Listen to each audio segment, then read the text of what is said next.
This piece is a raw, striking exploration of protective instinct, trauma responses, and the psychological weight of isolation. The play on words in the title, Milk and Hone, STLY, immediately sets up a contrast between comfort, sustained nurturing, milk and honey, and the harsh, exposing nature of truth, honesty. Here is an in-depth thematic and psychological breakdown of the prose, followed by how it mirrors the first verse of Amber Runn's I Found. 1. The psychological breakdown of the text, the catalyst, helpless terror, and hypervigilance.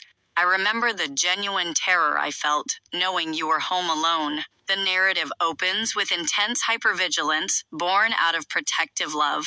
The psychological weight of knowing someone vulnerable is exposed to a perceived or verified threat creates an agonizing sense of powerlessness. The mention of the hearing and people laughing like a pack of dogs highlights a deep sense of social alienation and institutional betrayal. When the systems meant to provide justice or clarity mock the victim instead, it forces the subconscious into a siege mentality. The shift, anger as a shield, festering warmth. Then I was furious. Thinking of all the things I could do, I let those thoughts fester and boil in my heart, and it kept me warm. Psychologically, shifting from helpless terror to white-hot fury is a classic survival mechanism. Terror leaves you vulnerable. Anger provides an illusion of control and agency. The phrase, "it kept me warm," is highly evocative. In a cold, hostile psychological landscape, resentment and vengeful thoughts can become a paradoxical source of comfort and vitality. A fire used to ward off the freezing despair of being mistreated. The environment, moral boundary lines, and alienation. Knowing they tried 6 times in 3 years to kick us out because we wanted nothing to do with them, because we wouldn't live as they lived. This section highlights a deep us versus them dynamic, driven by a need to preserve personal and spiritual integrity. Living in close quarters with people who actively oppose your worldview or boundaries, an atheist would do his best to push my buttons, creates a state of chronic, low-grade psychological friction. The resistance to being pushed out or broken down shows immense psychological resilience, but it comes at a steep cost. The aftermath, erosion of trust, and the sealed trauma.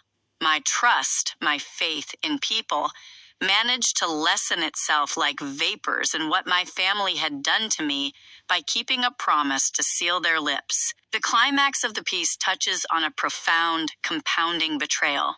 The erosion of trust is described beautifully yet tragically as vanishing, quote, like vapors. The ultimate wound doesn't just come from external antagonists like Austin, Robin, or Christian. It comes from a familial structure that chose silence over solidarity, keeping a promise to seal their lips. When family seals its lips rather than speaking truth, it internalizes the trauma, leaving the individual to process the toxic residue alone. 2. Parallels to Amber Runn's I Found, verse 1. The song playing at the bottom, I Found, serves as a perfect sonic and thematic anchor to this text.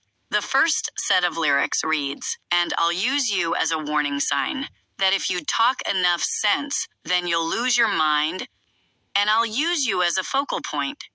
So I don't lose sight of what I want, and I've moved further than I thought I could, but I missed you more than I thought I would." The warning sign and losing your mind, the song opens with an admission that looking too closely at a situation or trying to talk sense into an irrational, painful reality can drive a person mad.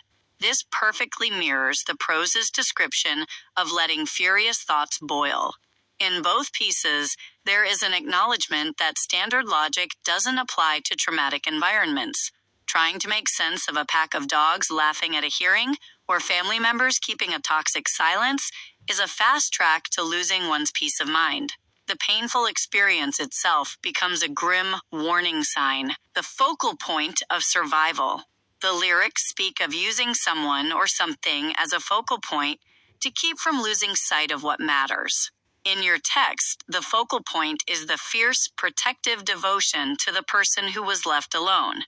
That commitment to protect and to remain separate from the corruption of the people around them, because we wouldn't live as they lived, acts as the anchor. Even when faith in humanity evaporates like vapor, that core protective instinct remains solid. Distance and the lingering echo. The lines, "I've moved further than I thought I could, Vlad, but I missed you more than I thought I would," capture the bittersweet nature of survival. You can escape the apartment, you can move past the 3 years of hostility, and you can outgrow the quiet betrayals. But the emotional proximity to the person you endured it with, or the raw memories of that shared isolation, never truly leaves you. The prose and the track function like two sides of the same coin.